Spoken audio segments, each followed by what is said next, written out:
Ang susunod na programa ay rated PG. Patnubay at gabay ng magulang ay kailangan sa mga batang manonood. Sino ka ba? Ikaw yung takas na kriminal. Simula ngayon, huwag kang kikilos na ikaw lang mag-isa. Isipin mo ang mama mo kung bakit siya tahimik na nagtatago at nanonood lang. Wala akong pakialam sa sinasabi mo! Tinatanong kita kung ba't ang kriminal na tulad mo! Lumalapit sa amin ang mama ko! Tumahimik ka! Wala kang ibang gagawin, kundi ang manahimik at pakinabangan ng mga ginagawa ng iba para sa'yo. Naiintindihan mo? Bukas nga po pala birthday ko. May party dito sa bahay. Baka kapunta po ba kayo? Pupunta ako. Si Sheena yun Ah? Sino yun? Boyfriend ko po. Andre Ho! Sheena, yung boyfriend mo. Andre Ho ang pangalan? Oo. Anong problema? Yung pangalan ng anak ko at ng boyfriend mo pareho. Yung Hercules Lighthouse. Andre, totoo nga ang alamat ng lighthouse. Ang sino mang naghihiwalay raw doon, siguradong makikita ulit, makikita muli, at magmamahalan. Masaya ako para sa'yo. Makikita mo na ang mama mo ngayon.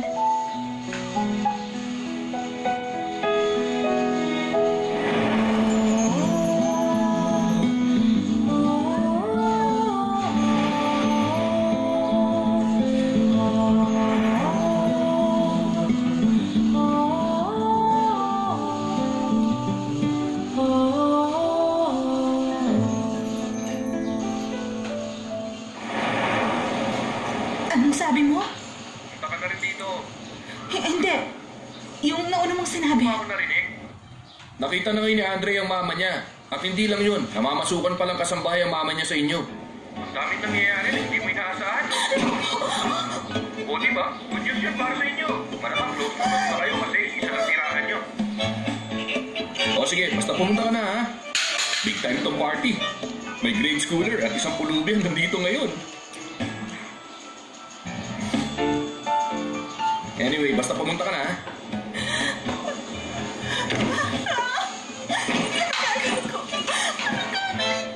Halika na, hatid na kita sa inyo. Tara. Mag-iingat kayo.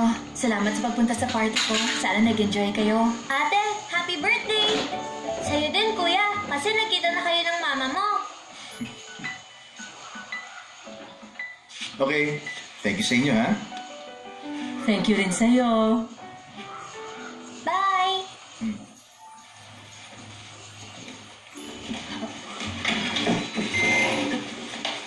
Sandali.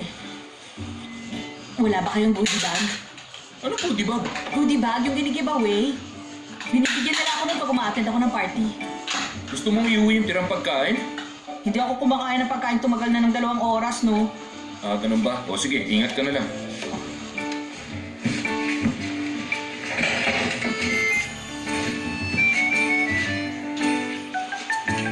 Sheena, yung mga kaibigan mo, parang kakaiba sila. Wala ka man lang ba kahit isang matinong kaibigan? Bakit? Gusto ko kaya sila. Gusto kong lahat ng mga naging kaibigan ko. Kaibigan ko rin kaya ang mama ni Andre. Teka, paano kayo naging magkaibigan ng mama ko? Magkaibigan nga kami. Kitams, magkaibigan talaga kami. Teka, saan naman kayo pupunta? Nag-uusap pa tayo dito, ha? Habang tumatagal, lalong nagiging weird ang bahay na to.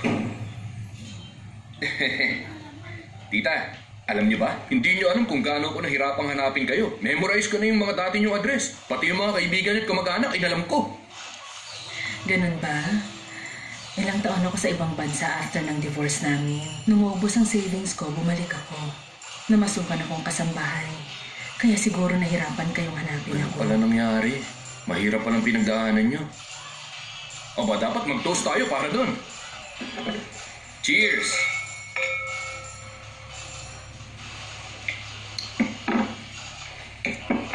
Pero tita, maiba lang ako ha. Since nagda-die down ng konti yung excitement nating lahat sa reunion yun ni Andre, may tatanong ako. Ano ba yun? Kayo ba, by any chance may kilalang dynamic kang? Parehas ko lang pinasukan nung high school. Mamaya bibili tayo. Kam?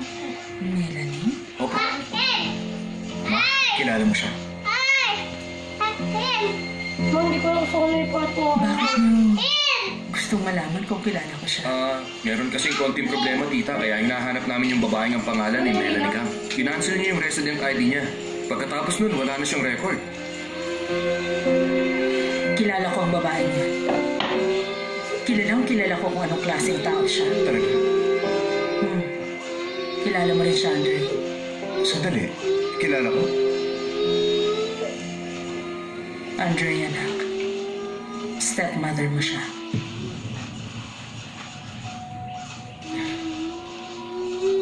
Teka, paano... Pero ma, hindi yun ang pangalan niya. Sabi niya nagpalit siya ng pangalan. Lucille Kang na siya ngayon. Nagpalit siya ng pangalan? Dapat kahit paano may naiwan pa rin siya mga record, pero wala eh. Wala na akong alam doon. Pero kasi nung high school kami, Melanie ang pangalan niya. Yun, sigurado ako ron. Melanie Kang. So siya yung babae. Bakit, Andre? Anong problema? Kasi tita, Wala yun ma. Ano ba talagang problema? Sabihin mo na sa akin. tita, may kilala ka bang takas na Darion Ma ang pangalan?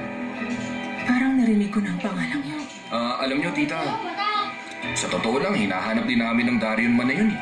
At may hinala kaming may kaugnayan si Melanie Kang sa kanya. Paano may kaugnayan? Kasi... Tama na yan. Vance! Huwag niyo nang intindihin yun, ma. Nagtatanong lang yung kaibigan namin, detective. Basta mo ilang tinig. Sakit!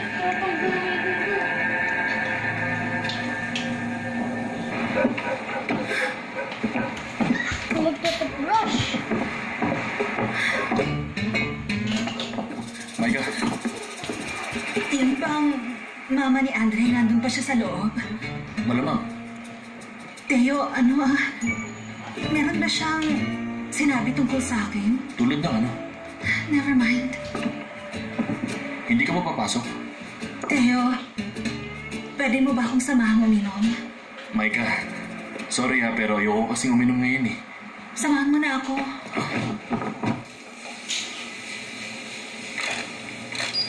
Wala akong idea kung gaano mo ako kagusto. Pero gusto mo bang ayawan kita ng ganun na lang, Teo? Ang totoo niyan, yung kasambahay namin na mama ni Andre, matagal ko nang alam yun. So bakit wala kang sinasabi? Paano kasi? Ever since hindi naging maganda ang treatment ko sa kanya eh. Kaya ayun, madalas hindi kami magkasundo. Too late na nang malaman ko. Mama pala siya ni Andre. So ayun, tinry ko naman na maging okay yung relationship namin siya ako sasabihin kay Andre. Kaso too late na nga. Kaya once na malaman na yun, I'm sure kahit friend hindi niya ako tatanggapin. Palalayuin niya na ako, right?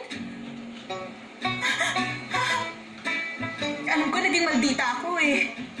O ngayon, after mo marinig yun, nawala na ba ang lahat ng feelings mo sa akin? Dapat maging thankful ka. Ang wish ko, sana mawala na rin ang lahat ng feelings ko para kay Andre. Pero dahil hindi ko magawa, nahihirapan na ako. Sinasabi ko sa'yo to para hindi ka mag-aya sa akin. Kaya nga yung paghanga mo sa akin, yung love mo sa akin, itapon mo na lahat. Vance! Labi mo awakas ka sa taas. Oo. Yung Melanie Kang nakilala ng mama ko. Stepmother ko siya.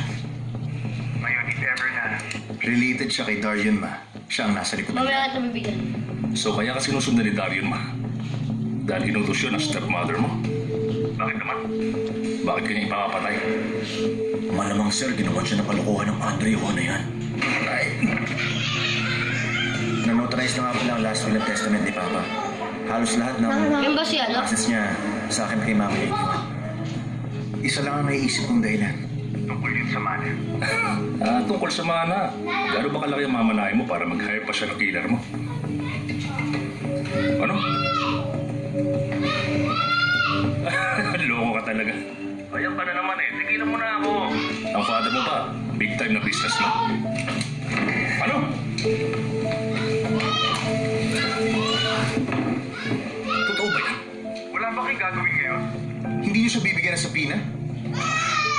Hindi pwede hanggat wala tayong matibay na ebidensya. At saka baka malaman din niya na pinaghihinalaan natin siya. Baka mag-ingat pa siya ng husto.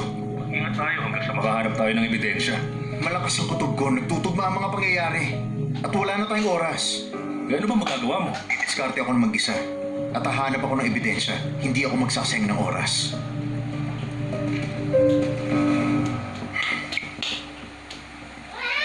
Fortunately, nasa state na siya na medyo kaya na niyang huminga mag-isa.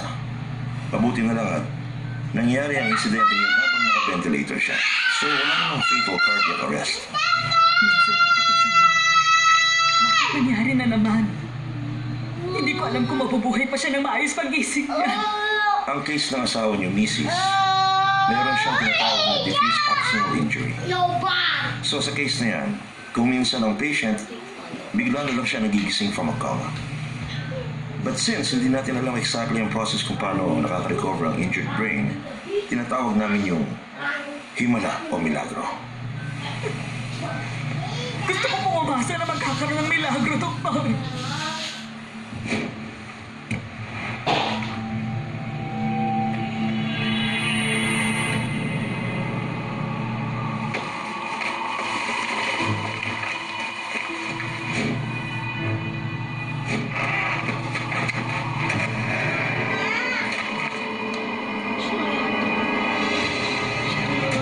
Ay, yung dalawa. No.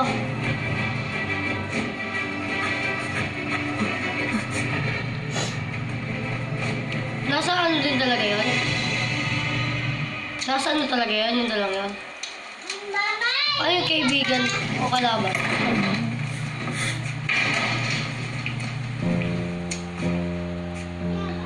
May problema ka ba?